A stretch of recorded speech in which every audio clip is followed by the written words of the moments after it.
السلام علیکم ورحمۃ اللہ وبرکاتہ دوستانو دې درس کې مو ستاسو حضور ته د وختونو پیژندنه راوړې ده یعنی څنګه کولی شو چې مختلف وختونه په اسانو الفاظو کې په انګلیسي ژبه کې ووایو.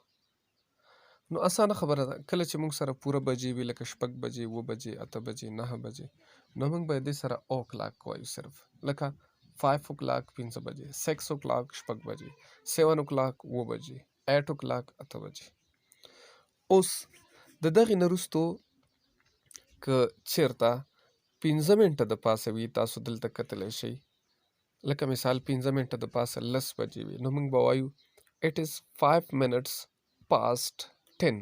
It is 5 minutes past 10. 15 منټه د پاسه 10 بجې دي.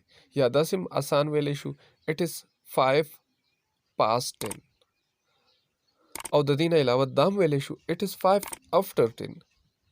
15 منټه د پاسه 10 بجې دي یعنی 5 past 10 یا 5 after 10. 15 منټه د پاسه 10 بجې دي.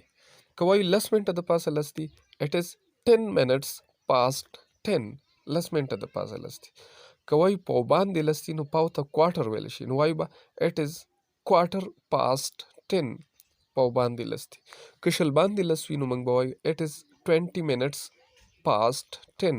شل منټه د پاسه 10 دي. که 15 باندې وي نو موږ به وایو it is 25 minutes past 10.